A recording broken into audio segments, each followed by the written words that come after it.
আসন্তকালি রায়গড়া রেলমন্ডলর শিলান্যাস করবে প্রধানমন্ত্রী নরেন্দ্র মোদি। এথিপাই চলচঞ্চল রায়গড়া সহর ভিডিও কনফরেন্সিং মাধ্যমে রায়গড়া রেলমন্ডলর শিলান্যাস করা সহ কিছু রেল ভিত্তিভূমি প্রকল্পর উদ্ঘাটন করবে পিএম। এথিপাই প্রস্তুতি অন্তিম পর্যায়ে পৌঁছিছে। এই কার্যক্রমে রাজ্যপাল ও মুখ্যমন্ত্রী যোগ দেবার কার্যক্রম রয়েছে। এনে অধিক আলোচনা করছেন আম প্রতিনিধি মাউড়ি বারিক। আসন্তকালি প্রধানমন্ত্রী নরেন্দ্র মোদি রায়গড়া রেল ডিভিজন শিলান্যাস করবে। এনে চলচঞ্চল রায়গড়া রেল স্টেশন ও কর্মচারী তেবে এখন নেই অঞ্চল বাসিন্দা কেতে খুশি অনেক সে নেই আমি আলোচনা করা বর্তমান পৌঁছিছি রায়গড়া রেল স্টেশন নিকটরে। তেবে আম গণরে কিছু অনেক বুদ্ধিজীবী অনেক সমাজসেবী অনেক এবং শিক্ষাবিদ বি অনেক। তেবে এ যে রেল স্টেশন ডিভিজন যেত হব রায়গড়ার সে নেই কোণ রায়গড়া লাভ হয়ে পার সে নেই আমি আলোচনা করা। আম পাখে অনেক জনে শিক্ষাবিদ।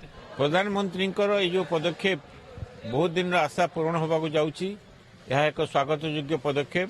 ମୁଁ ପ୍ରଧାନମନ୍ତ୍ରୀଙ୍କୁ ଆମ ରାୟଗଡ଼ାବାସୀଙ୍କ ତରଫରୁ କୃତଜ୍ଞତା ଜଣାଉଛି।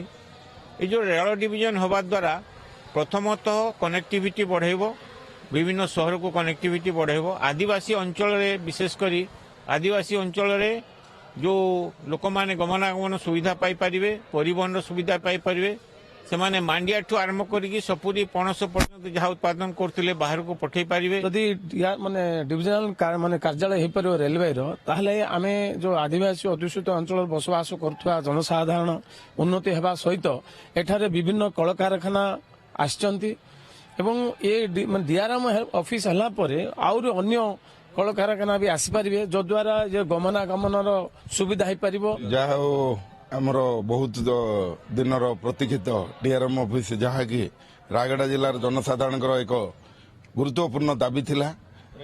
ଯାହା ହଉ ଆମର ନରେନ୍ଦ୍ର ଭାଇ ମୋଦି ପ୍ରଧାନମନ୍ତ୍ରୀ ଭାରତବର୍ଷର ସେ ତାକୁ ପୂରଣ କରିଛନ୍ତି। ଡିଆର୍ଏମ୍ ଅଫିସର ଶିଳାନ୍ୟାସ ହେବାକୁ ଯାଉଛି। ସେଥିପାଇଁ ଆମେ ବହୁତ ବହୁତ ଧନ୍ୟବାଦ ଦେଉଛୁ ଆମ ନରେନ୍ଦ୍ର ଭାଇ ମୋଦିଙ୍କୁ, ବିଶେଷ କରି ରେଲୱେ ମନ୍ତ୍ରୀ ଅଶ୍ୱିନୀ ବୈଷ୍ଣବଙ୍କୁ। ଆମେ ବହୁତ ଖୁସି ଅଛୁ ଆଉ ସରକାରଙ୍କୁ ବି ବହୁତ ସ୍ୱାଗତ କରୁଛୁ। ଦେଖୁଥିଲେ ଅନେକ ଯେଉଁମାନେ ରହିଛନ୍ତି ଶିକ୍ଷାବିତ୍ ବା ରାୟଗଡ଼ା ସହର ବାସିନ୍ଦା, ସେମାନେ ନରେନ୍ଦ୍ର ମୋଦିଙ୍କର ପଦକ୍ଷେପକୁ ପ୍ରଶଂସା କରୁଛନ୍ତି ଆଉ ଖୁସି ବି ରହିଛନ୍ତି। ରାୟଗଡ଼ା ରେଳ ଷ୍ଟେସନ ନିକଟରୁ ମାଉଡ଼ି ବାରିକ, OTV।